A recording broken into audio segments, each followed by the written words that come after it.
My husband left his empire to me.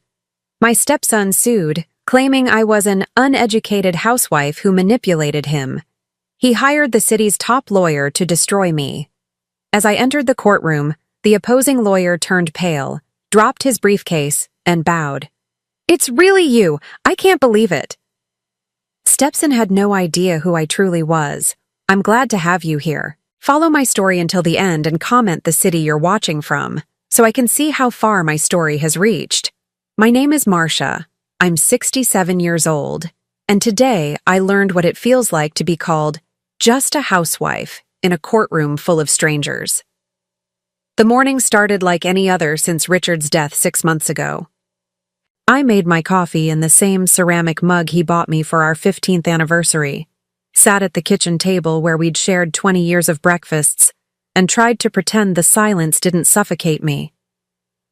The house felt too big now, too quiet, filled with memories that both comforted and tormented me. Then the doorbell rang. The young man in the cheap suit handed me an envelope with the kind of formal politeness that immediately put me on edge. "Mrs. Stone? Legal documents? You'll need to sign here." My hands trembled as I read the papers. Trevor, my stepson, was contesting Richard's will. According to the documents, I had manipulated his father into leaving me everything. The words undue influence jumped off the page like accusations. Gold digger. Opportunist. Took advantage of an elderly man's diminished capacity.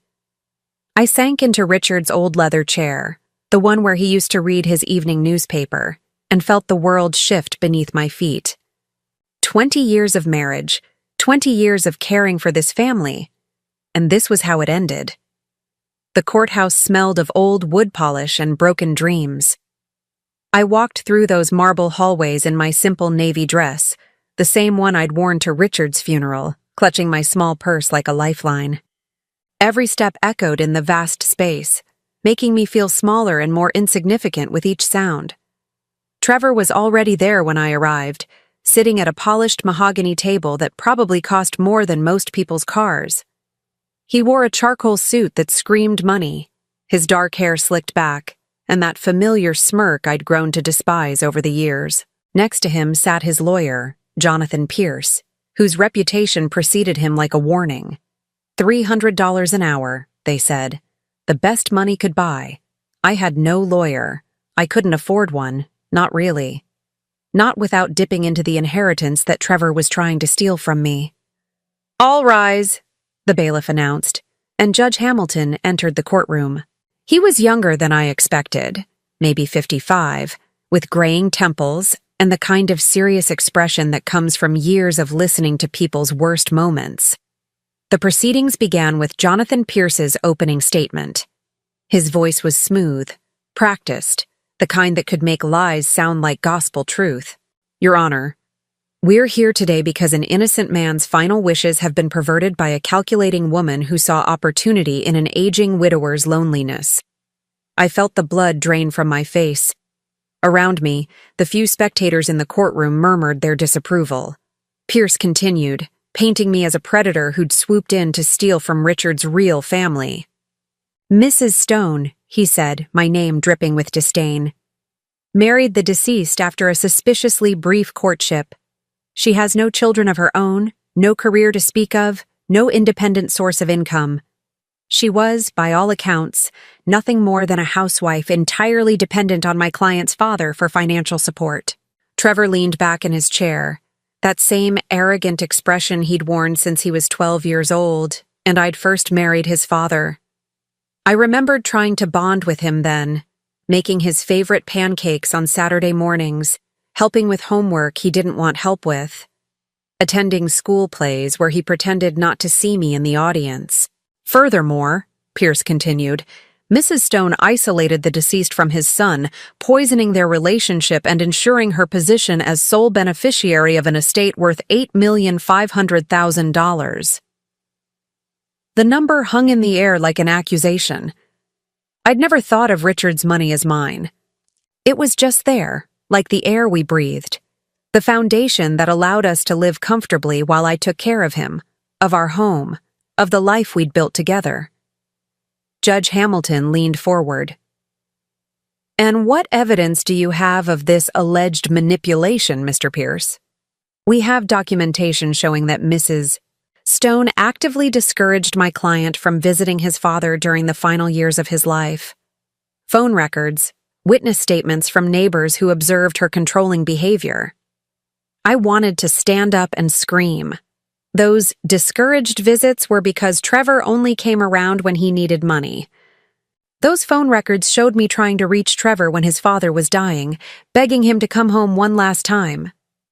But how do you prove love? How do you demonstrate 20 years of caring for someone in a language the law understands? Pierce gestured toward me dismissively. "Your Honor, we're dealing with a classic case of elder abuse. A woman with no marketable skills, no education beyond high school, who latched onto a vulnerable man and systematically turned him against his only child." That's when Trevor spoke for the first time. "She is just a housewife," he laughed, the sound echoing off the courtroom walls like a slap. "Your Honor, look at her. She can barely manage her own finances, let alone understand the complexity of my father's estate. She probably doesn't even know what half those assets are worth." The courtroom fell silent except for Trevor's chuckling. Judge Hamilton's expression remained neutral, but something flickered in his eyes when he looked at me. "Mrs. Stone, do you have legal representation?" I stood slowly, my legs unsteady beneath me. "No, Your Honor. I'm representing myself." "I see." He made a note on his papers. "And what is your response to these allegations?" My throat felt dry as sandpaper.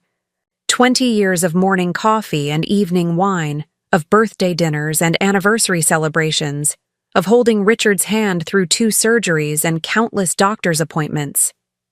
How do you compress a life into legal terminology? Your Honor, I loved my husband. Everything I did was to take care of him, to make him happy. I never asked for his money. I never even wanted it. Trevor snorted. Right. That's why you married a man 23 years older than you. I married Richard because he was kind, I said, my voice growing stronger despite the tremor in my hands. Because he treated me with respect. Because after my first marriage ended, he showed me what real love looked like. Pierce shuffled through his papers. Your Honor, we can produce witnesses who will testify that Mrs. Stone frequently made comments about inheriting the deceased's wealth. Her own neighbor heard her discussing the will just weeks before his death. Mrs. Chen. My stomach dropped. She'd caught me crying on the front porch after Richard's diagnosis, when the doctor told us he had maybe 6 months. I'd been terrified, not of losing the money, but of losing him, of being alone again. But how would that sound in a courtroom? Judge Hamilton glanced at his watch. We'll adjourn for today and reconvene tomorrow morning at 9 o'clock. Mrs. Stone, I strongly advise you to consider obtaining legal counsel. As the courtroom emptied, I remained seated, watching Trevor and Pierce shake hands and laugh about something I couldn't hear. The weight of the day pressed down on me like a physical force. I'd been dismissed, diminished, reduced to nothing more than a gold-digging housewife in a cheap dress. But as I finally stood to leave, something inside me began to stir. Something that had been sleeping for 20 years, buried beneath casseroles and PTA meetings and anniversary parties. Something that remembered who I used to be before I became Richard's wife. Trevor thought he knew me. Pierce thought he could destroy me with a few well-placed accusations. They had no idea who they were really dealing with. That evening, I sat in Richard's study surrounded by the ghosts of our life together. The walls were lined with law books, his collection from his days as a corporate attorney, and photographs from our travels. Venice, Paris, the cabin in Vermont where we spent our last anniversary. Everything felt fragile now, as if Trevor's accusations had the power to erase 20 years of happiness. I poured myself a glass of the Merlot Richard had been saving for a special occasion that never came, and tried to make sense of what had happened in that courtroom. The way Trevor had looked at me, like I was something dirty he'd stepped in. The way Pierce had dismissed me as if I were nothing. Just a housewife, I whispered to the empty room, and the words tasted bitter. But I wasn't always just a housewife, was I? My fingers traced the spines of those law books, remembering when I'd had my own collection. When I'd worn power suits instead of aprons. When people stood when I entered a room. That life felt like a dream now, buried so deeply I sometimes wondered if I'd imagined it all. The phone rang, startling me from my thoughts. The caller ID showed a number I didn't recognize, but I answered anyway. Mrs. Stone, this is Jennifer Walsh from Channel 7 News. I understand you're involved in a high-profile inheritance dispute. Would you be willing to comment on the allegations that you manipulated your late husband?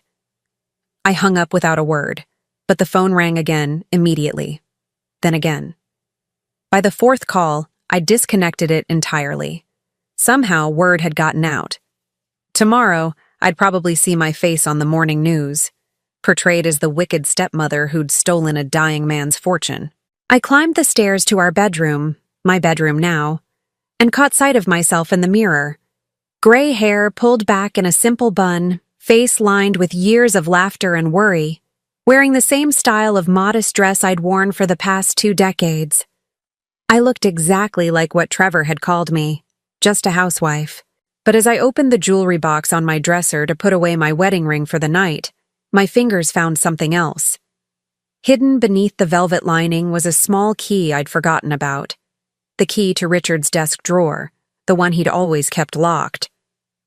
For emergencies, he'd said when he gave it to me years ago. When you need to remember who you really are. I'd never understood what he meant. Until now. Back in the study, my hands trembling with something between fear and anticipation, I slid the key into the lock. The drawer opened with a soft click, revealing a manila folder marked Marcia Personal. Inside were documents I hadn't seen in 20 years. My law degree from Harvard, summa cum laude. Newspaper clippings from my early career. A photograph of me being sworn in as the youngest Superior Court judge in the state's history. Letters of recommendation from legal giants whose names still carried weight in courtrooms across the country. And at the bottom of the pile, a handwritten note from Richard. My dearest Marcia, I know you sacrificed everything to build a life with me, but your talents were never wasted. They were just sleeping, waiting for the day you'd need them again. You are the strongest, most brilliant woman I've ever known. Don't let anyone, not even our son, convince you otherwise. All my love, Richard. The tears came then, hot and overwhelming. Richard had known. He'd always known who I really was, what I'd given up for love, and he'd protected that secret, kept it safe until I was ready to reclaim it. I'd been Judge Margaret Stone for 15 years before I became Mrs. Richard Stone. I'd presided over complex civil cases, corporate litigation, criminal trials that made headlines. I'd earned a reputation as the Iron Judge, brilliant, incorruptible, feared by lawyers who came unprepared to my courtroom. But when I met Richard at a charity gala in 2003, something shifted. He was recently widowed, struggling to raise 12-year-old Trevor alone. He didn't know who I was professionally. To him, I was just Marcia, the woman who made him laugh for the first time since his wife's death. For the first time in my career, I'd found something more important than the law. A man who loved me for who I was, not what I'd achieved. A broken family that needed healing. A chance to be someone's wife. Maybe even someone's mother. So, I'd made a choice. I took early retirement, citing burnout, and quietly stepped away from the legal world that had defined me for so long. I became Mrs. Richard Stone, stepmother to a grieving boy who resented my presence but desperately needed stability. 20 years of PTA meetings and school plays and family dinners. 20 years of being the woman behind the successful man, supporting Richard's career while mine became a footnote in legal journals. I'd told myself it was worth it, that love was worth any sacrifice. But as I sat in that study, surrounded by the evidence of who I used to be, I realized something had been burning inside me all day. Not just anger at Trevor's accusations, but something fiercer. Something that remembered what it felt like to command a courtroom, to make lawyers twice my age scramble for precedents they couldn't find. I pulled out my laptop. Richard had insisted I learn to use it, though I'd mostly stuck to email and online shopping, and did something I hadn't done in 20 years. I researched case law, inheritance disputes, undue influence, burden of proof. My fingers moved across the keyboard with muscle memory I didn't know I still possessed, navigating legal databases like I'd never left. The law had changed in some ways over the past 2 decades, but the fundamentals remained the same. And Trevor's case? It was weaker than tissue paper. Pierce was relying on emotional manipulation and circumstantial evidence. He had no proof of coercion, no documentation of diminished capacity, no witnesses to any actual wrongdoing. What he had was a grieving son's resentment and a jury's potential sympathy for a young man who felt cheated out of his inheritance. But sympathy doesn't win cases. Evidence does. And I was beginning to remember exactly how to find it. I spent the rest of the night in that study, reading through Richard's papers with eyes that hadn't seen them in 20 years, not as a wife, but as a lawyer. The will was ironclad, witnessed and notarized properly. Richard's medical records showed no signs of dementia or cognitive decline. His financial advisor had detailed notes about their discussions regarding the inheritance, including Richard's specific concerns about Trevor's spending habits and lack of responsibility. More importantly, I found Richard's private journal from his final months. Page after page of entries expressing his love for me, his gratitude for our life together, and his growing disappointment in Trevor's behavior. The last entry, dated just a week before his death, made me catch my breath. Marcia doesn't know I've seen her old courtroom photos, hidden in that box in the closet. She thinks she gave up everything for me, but she has no idea how proud I am of what she accomplished. If anything happens to me, I know Trevor will try to hurt her. He's never forgiven her for taking his mother's place in my heart. But my Marcia is stronger than she knows. She's forgotten what she's capable of, but I haven't. She's going to surprise everyone. I closed the journal and looked around the study with new eyes. This wasn't just Richard's space. It had been mine too, long before I'd ever met him. And tomorrow, when I walked back into that courtroom, I wouldn't be walking in as just a housewife. I would be walking in as Judge Margaret Stone. Trevor thought he could intimidate me with his expensive lawyer and his accusations. He thought I was nothing more than the woman who'd cooked his dinner and washed his clothes for 20 years. He was about to learn how wrong he'd been about everything. The second day in court arrived with a crispness that matched my newfound resolve.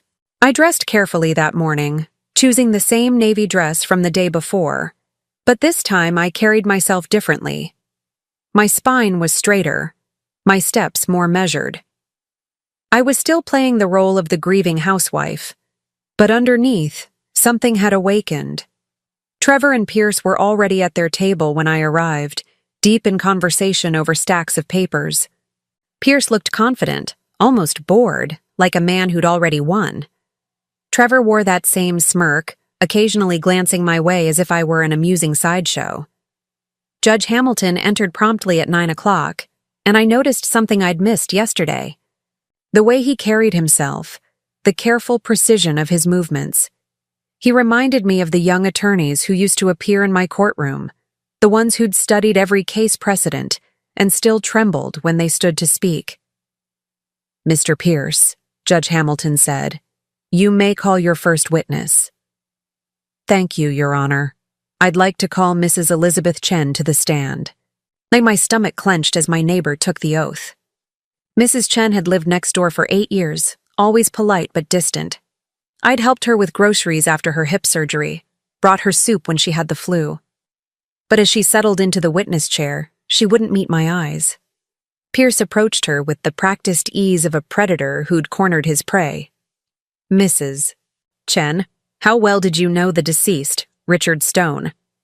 "Pretty well. He was a good neighbor, very kind man." "And his relationship with his son, Trevor?"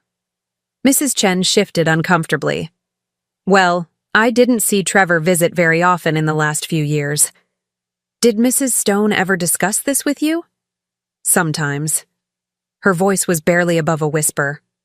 She seemed frustrated by it. Pierce nodded encouragingly. Can you tell the court about a specific conversation you had with Mrs. Stone regarding the inheritance? My heart hammered against my ribs. I knew what was coming. It was about 2 months before Richard died. I found her crying on her front porch. She was upset about his diagnosis, the cancer, you know. And she said, Mrs. Chen paused, glancing at me with what looked like guilt.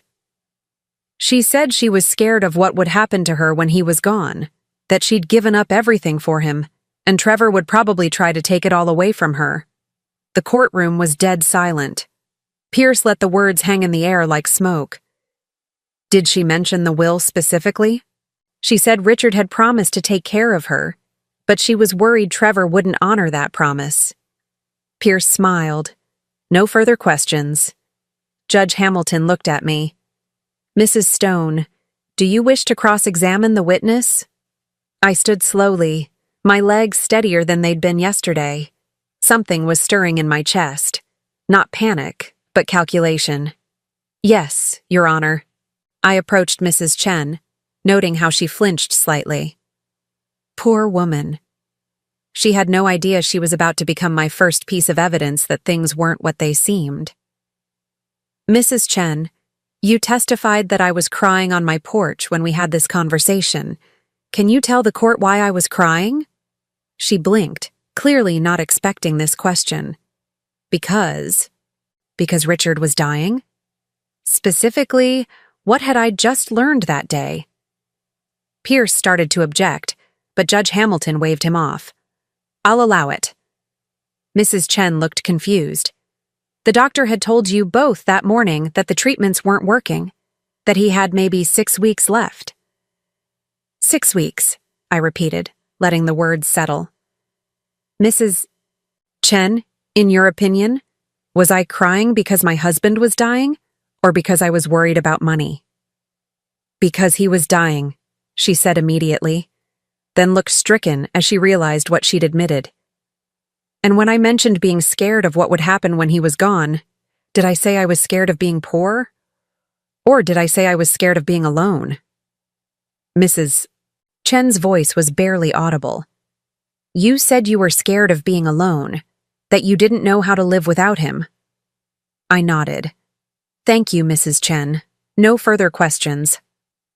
As she left the witness stand, I caught Judge Hamilton watching me with renewed interest.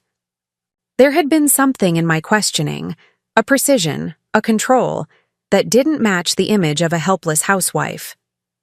Pierce called 2 more witnesses, Richard's banker, who testified about the large sums of money Richard had moved around in his final months, and a former colleague who claimed Richard had seemed confused during their last conversation. But with each witness, I grew more confident. The banker admitted under my cross-examination that Richard had been reorganizing his finances to make them easier for me to manage after his death. A thoughtful gesture, not evidence of manipulation. The colleague conceded that Richard's confusion was actually frustration with his former law firm's handling of a client's case. By lunch break, I could see doubt creeping into Pierce's expression. Trevor, however, remained smugly confident.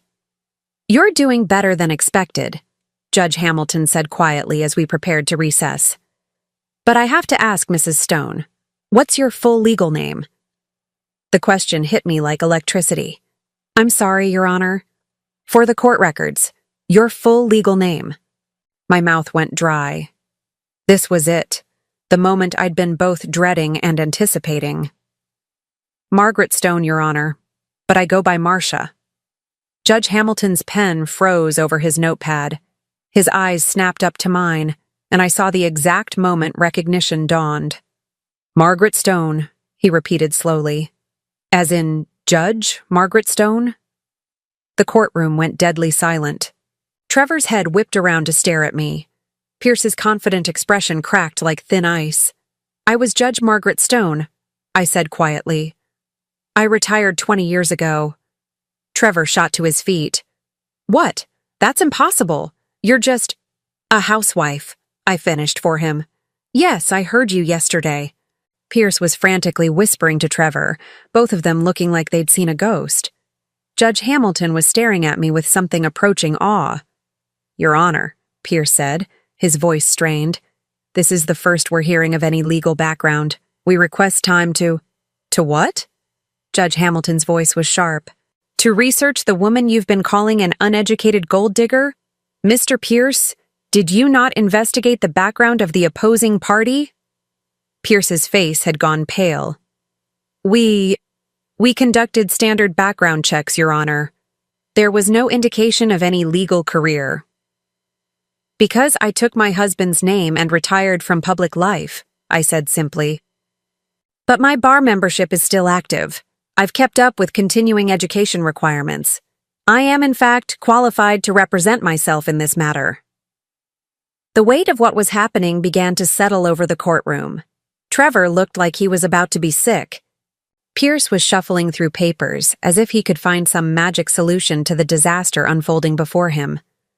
But Judge Hamilton was looking at me with the kind of respect I hadn't seen in 20 years. Judge Stone, he said formally. I had the honor of appearing before your court several times as a young attorney. You were formidable. A small smile tugged at my lips. I tried to be fair, Your Honor. You were both fair and brilliant. He turned to Pierce. Mr. Pierce, I suggest you use the lunch recess to reconsider your strategy. Court will reconvene at 2 o'clock. As the courtroom emptied, I remained seated, feeling the transformation that was taking place inside me. The mask I'd worn for 20 years was beginning to slip, and underneath, Judge Margaret Stone was waking up. Trevor approached my table, his face twisted with rage and confusion. This is impossible.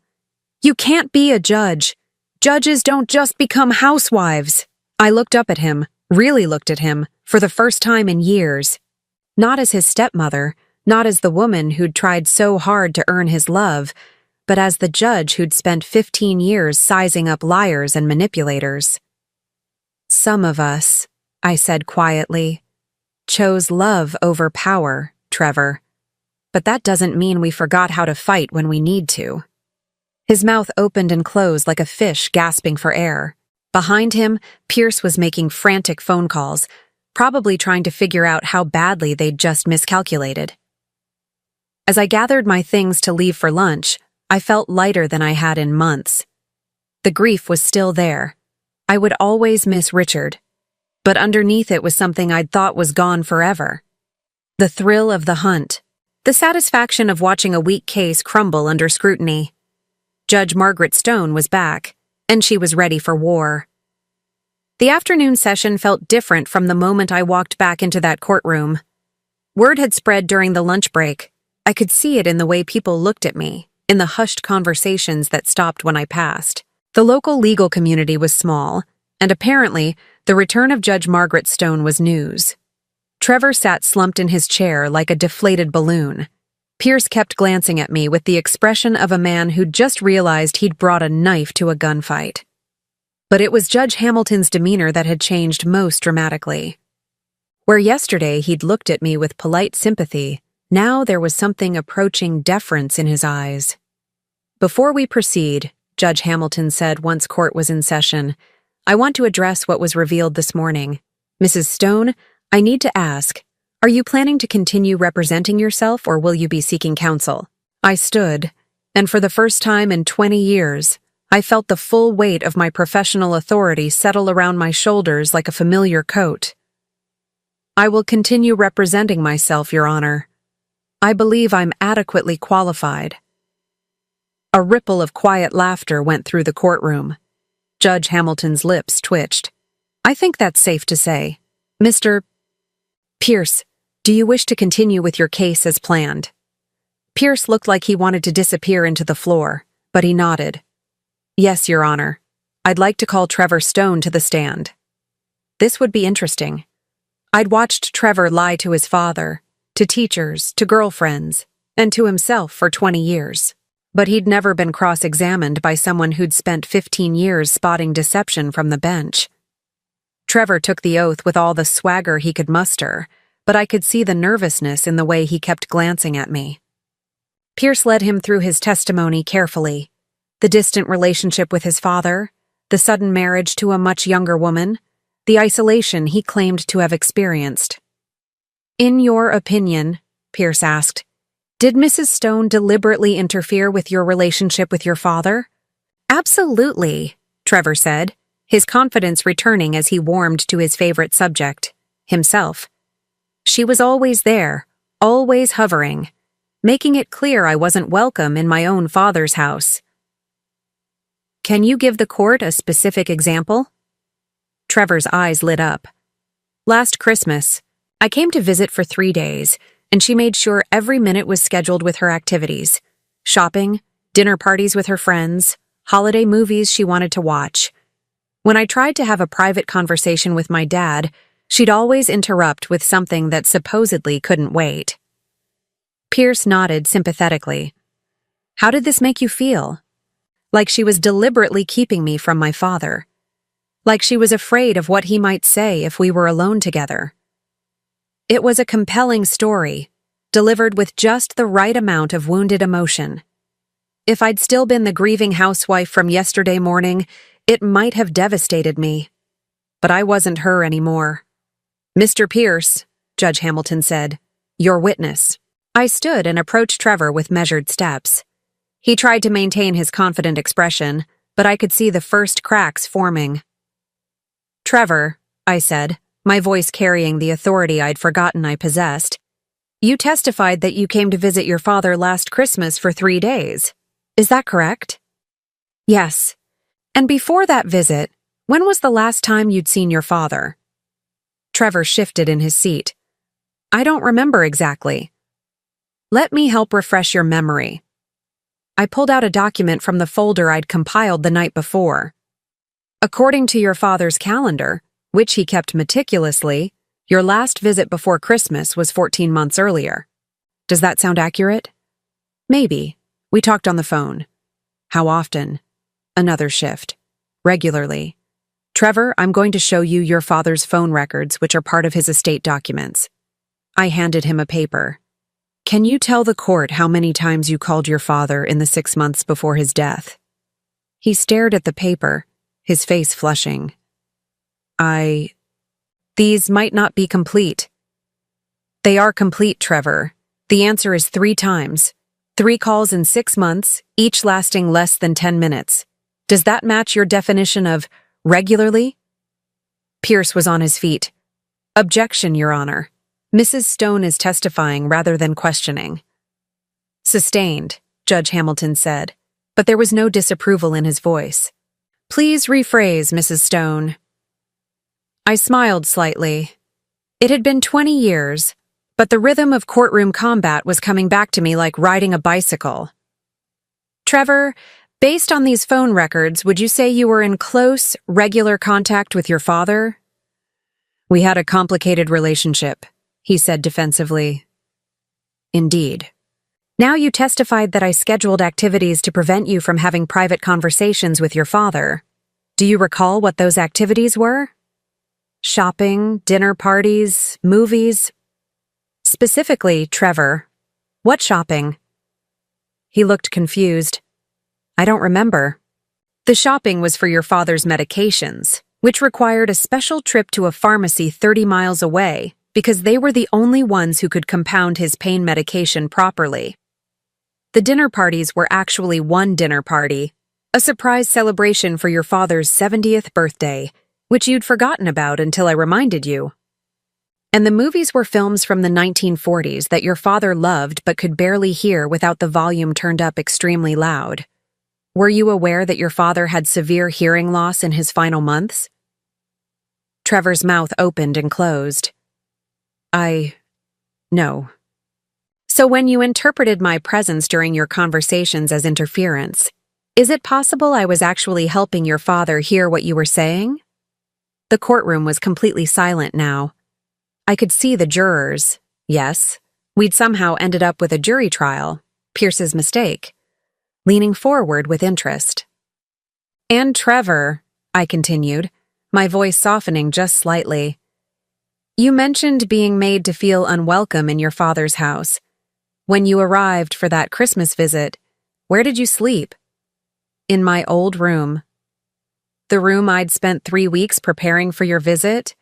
The one where I'd hung your high school baseball trophies and put out fresh flowers and your favorite snacks. His face was bright red now. I don't remember.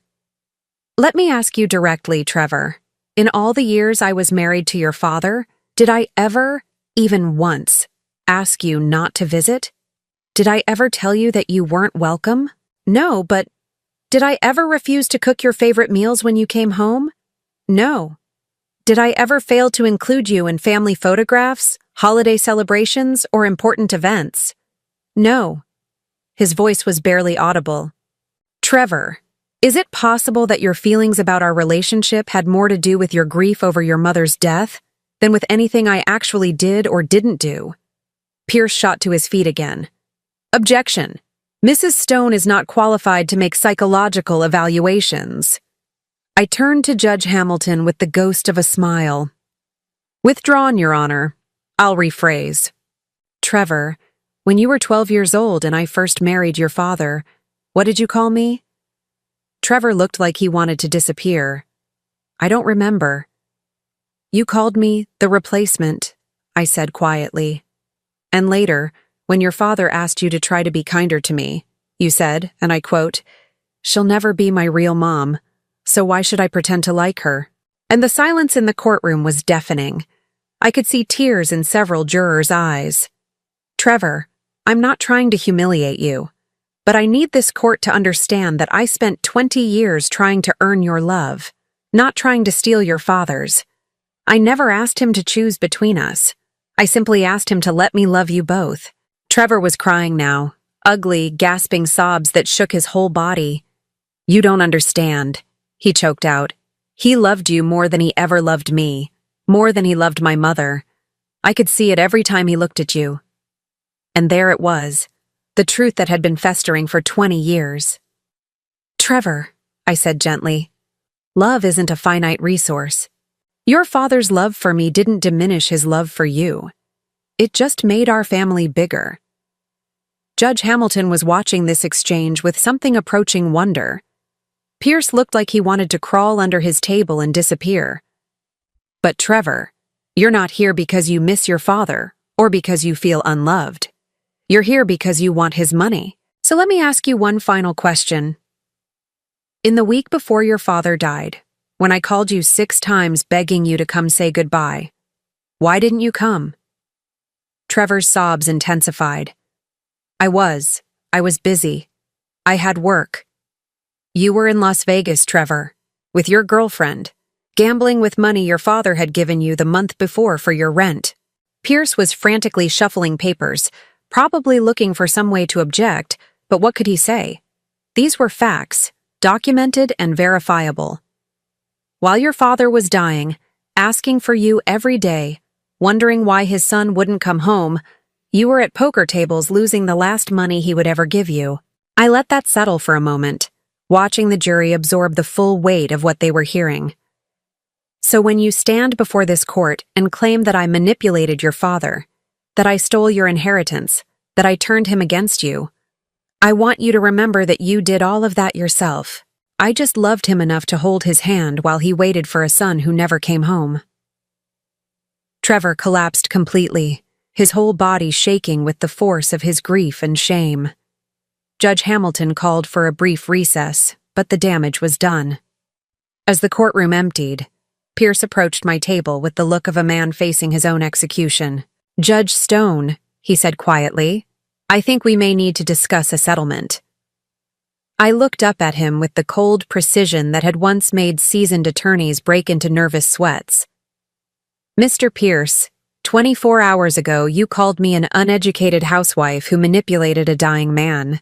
You questioned my intelligence, my integrity, and my right to be loved. Now you want to settle?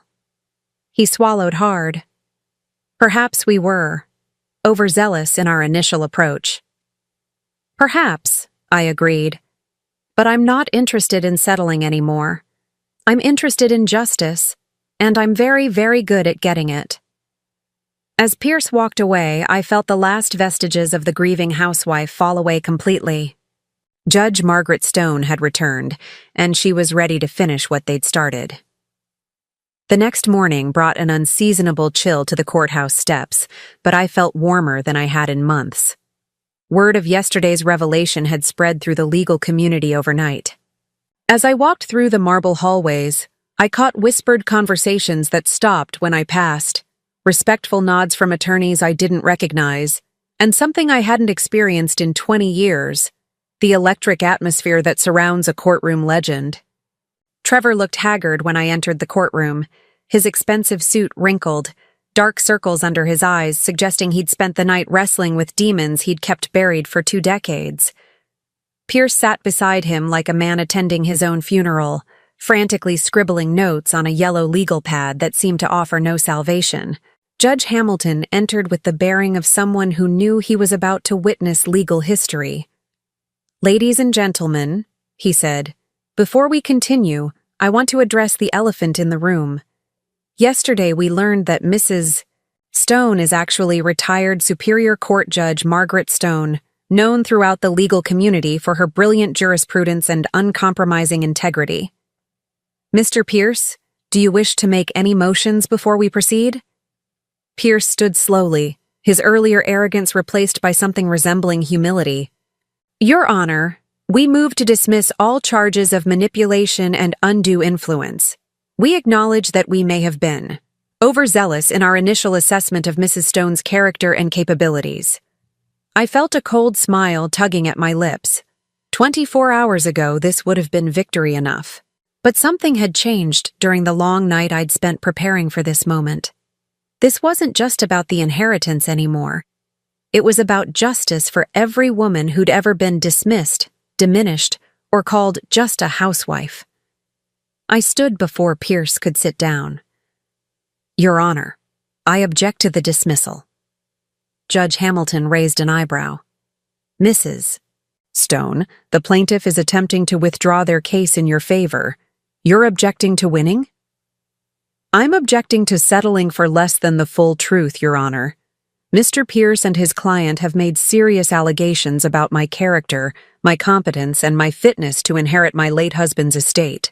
I believe this court, and the public record, deserves to hear all the evidence before we conclude these proceedings."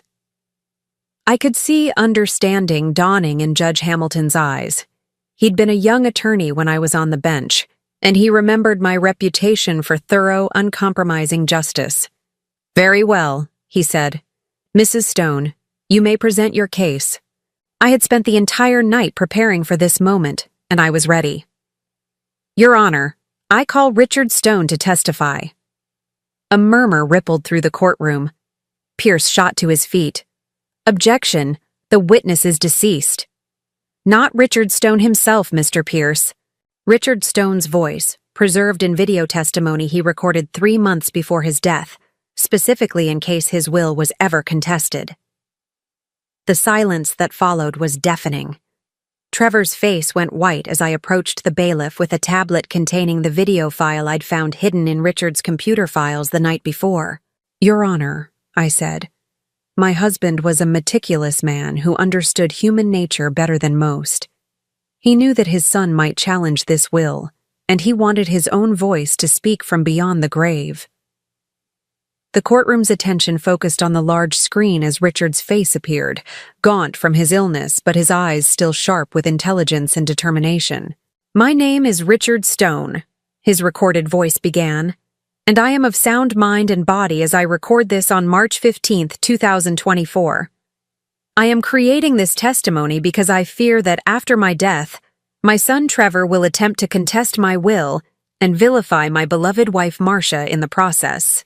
Trevor slumped in his chair as his father's voice filled the courtroom with an authority that death couldn't diminish. "Let me be clear about several things. First, I was never manipulated, coerced, or unduly influenced by Marcia. Every decision I made regarding my estate was mine alone, made with full knowledge of my son's character and behavior patterns that I observed over 35 years of his life." Richard's image leaned forward slightly, his gaze seeming to look directly at Trevor through the screen. Trevor, if you're watching this, I want you to know that I loved you. I always loved you. But love doesn't blind a parent to their child's failings. You are irresponsible with money. I've bailed you out of debt 17 times in the past 10 years. You are unable to maintain steady employment despite every advantage I've given you. And most painfully, you have shown nothing but contempt for the woman who tried to love you like her own son. I watched Trevor's face crumble as 20 years of denial crashed down around him. Marcia sacrificed more for our family than you'll ever understand, Richard continued. She was Judge Margaret Stone, one of the most respected jurists in this state's history. She gave up a career that most lawyers only dream of because she loved me and wanted to build a life with us. She cooked your meals, attended your games, helped with your homework, and endured your cruelty with patience I didn't deserve. The courtroom was completely silent, except for the soft sound of Trevor's weeping. I am leaving my estate to Marcia, not because she manipulated me, but because she earned it through 20 years of unwavering devotion.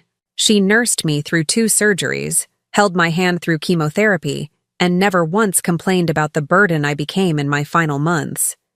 She deserves every penny, and she deserves to live her remaining years in the comfort and security that her sacrifices have earned. Richard's voice softened slightly. Trevor, I pray that someday you'll understand that your anger toward Marcia was never really about her. It was about losing your mother and being afraid to let anyone else love you. But that's not Marcia's fault, and it's not her responsibility to pay for your inability to heal. The video ended, leaving the courtroom in stunned silence. I could see jurors wiping their eyes, court reporters looking shaken, even the bailiff standing a little straighter out of respect for what they'd just witnessed. Judge Hamilton cleared his throat. Mr. Pierce, do you wish to cross-examine this testimony? Pierce looked like he'd aged 10 years in the span of 20 minutes. No, Your Honor, no questions. Mrs. Stone, do you have additional evidence to present? I moved to my table and lifted a thick folder I'd compiled during my sleepless night. Yes, Your Honor. I have documentation showing that Trevor Stone has borrowed approximately $137,000 from his father over the past 15 years, none of which has been repaid. I have records showing that he was asked to leave 3 different jobs for excessive absences and unprofessional conduct. And I have witnesses who can testify to his pattern of appearing at his father's home only when he needed money. I paused, letting the weight of evidence settle over the courtroom like dust after an explosion. But more importantly, Your Honor, I have this. I held up Richard's private journal, the one I'd found in his locked drawer. My husband's personal thoughts and feelings about his relationship with his son, recorded over the final year of his life. Thoughts that show not manipulation, but heartbreak. Not undue influence, but a father's desperate hope that his son would someday grow into the man he'd raised him to be. Trevor was openly sobbing now, his shoulders shaking with the force of 20 years' worth of suppressed grief and guilt. Your Honor, I said, my voice carrying the authority of both my legal training and my personal pain. This case was never about money. It was about a young man who couldn't accept that his father loved his stepmother, not instead of him, but alongside him. It was about grief turned to greed, and entitlement masquerading as injustice. I turned to face Trevor directly. I tried to love you for 20 years, Trevor. I failed, but not for lack of trying. Your father left me his estate because he knew I would honor his memory and protect what he built. You're challenging that not because you were wronged, but because you feel wronged. And there's a difference. Judge Hamilton leaned forward. Mrs. Stone, what are you asking this court to do? I took a deep breath, feeling the full weight of my professional authority settling around me like armor. I'm asking this court to uphold Richard Stone's will in its entirety. I'm asking for a judgment that removes any cloud from my inheritance. And I'm asking that Trevor Stone be ordered to repay the $137,000 he borrowed from his father's estate over the years, with appropriate interest. The gasp that went up from the courtroom was audible. Pierce shot to his feet. Your Honor, that's not part of this case. It is now, I said calmly. Trevor opened this door when he claimed I was financially exploiting his father. I'm simply asking for an accounting of all financial exploitation that occurred in this family. Judge Hamilton looked at Trevor with something approaching pity. Mr. Stone, how do you respond to these allegations? Trevor could barely speak through his tears. I don't have that kind of money. I can't pay it back. Then perhaps, I said quietly, you shouldn't have borrowed it in the first place. The silence that followed felt like the end of the world, and in many ways it was.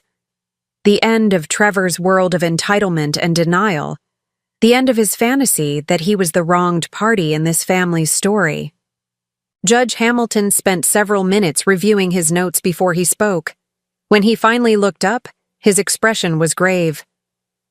Ladies and gentlemen of the jury, he said, you've heard extraordinary testimony today, but based on the evidence presented, I'm prepared to issue a directed verdict in this matter.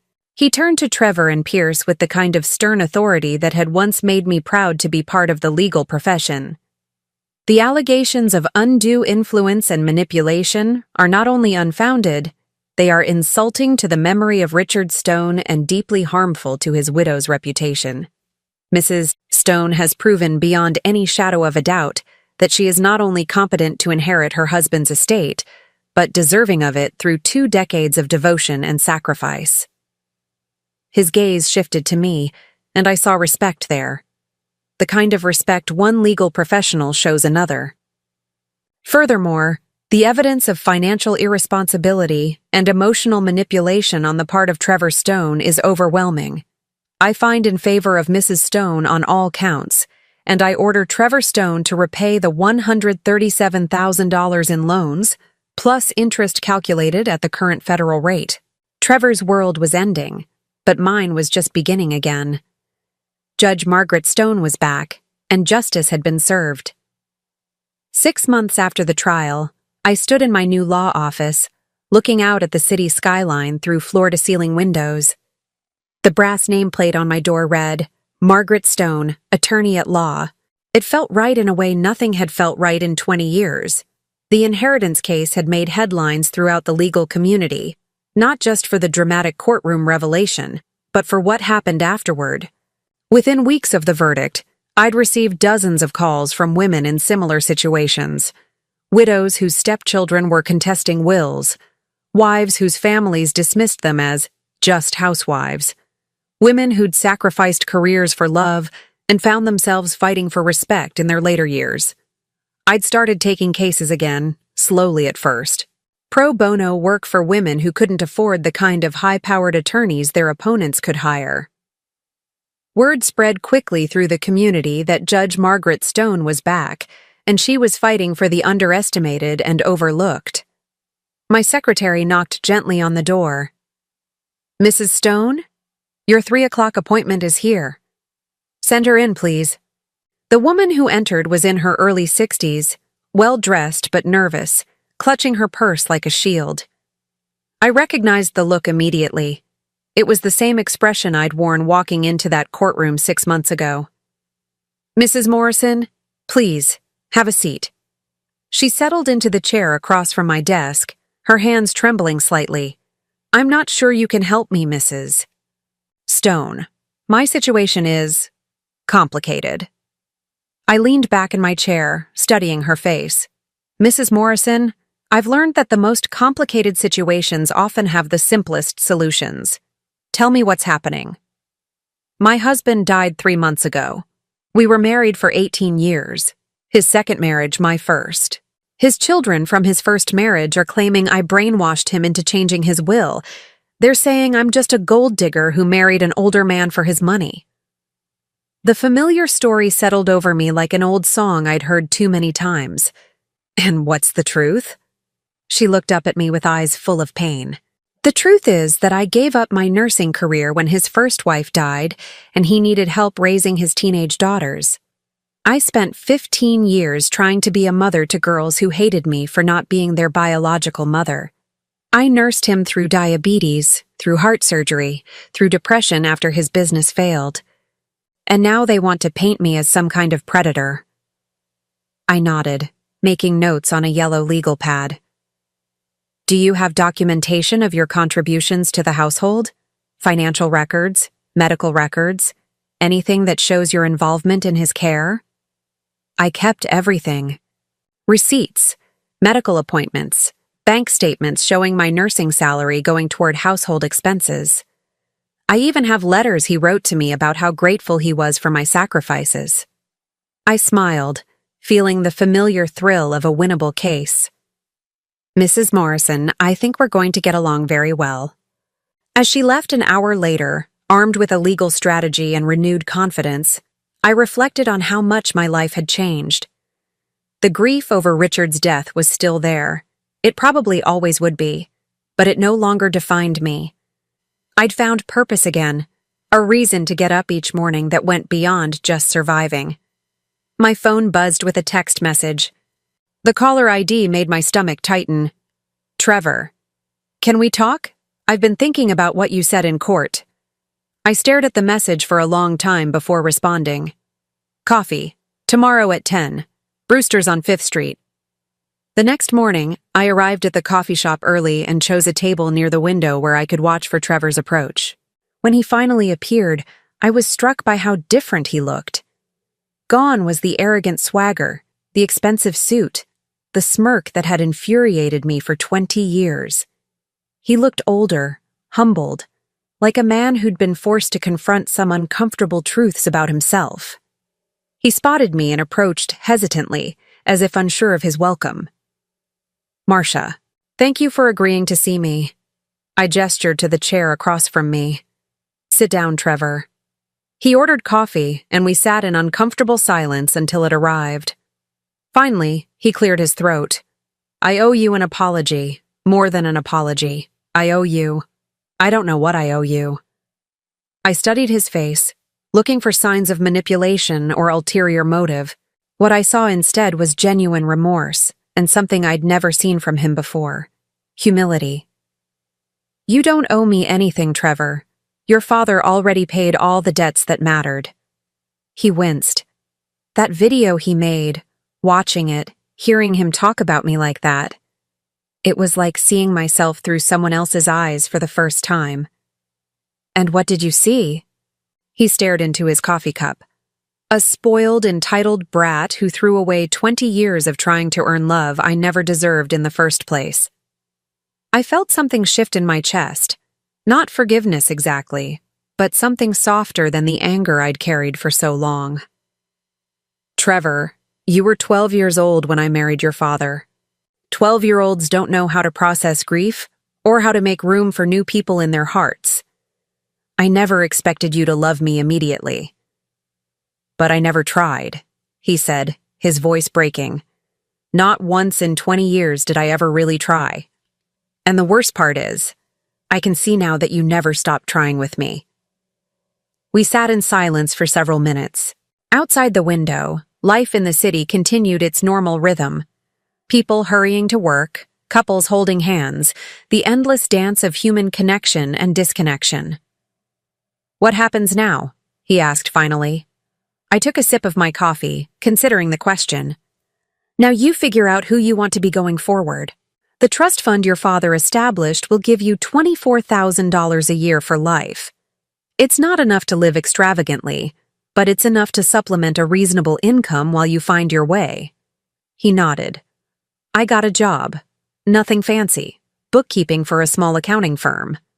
But it's honest work, and they don't know about the trust fund or the lawsuit or any of it. I'm just Trevor Stone, the guy who shows up on time and does his job. Something in his tone told me this was significant progress. How does that feel? Terrifying and liberating.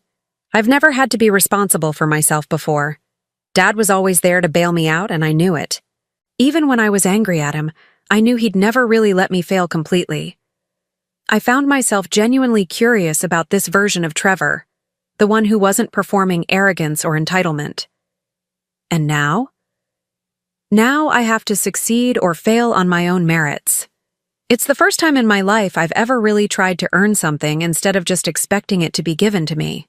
We talked for another hour, carefully navigating 20 years of hurt and misunderstanding. It wasn't forgiveness. That would take time if it came at all. But it was a beginning. A recognition that we were both different people than we'd been in that courtroom 6 months ago. As we prepared to leave, Trevor hesitated. Marcia, there's something else. I've been going to therapy, trying to understand why I was so angry for so long. And I realized something. I waited.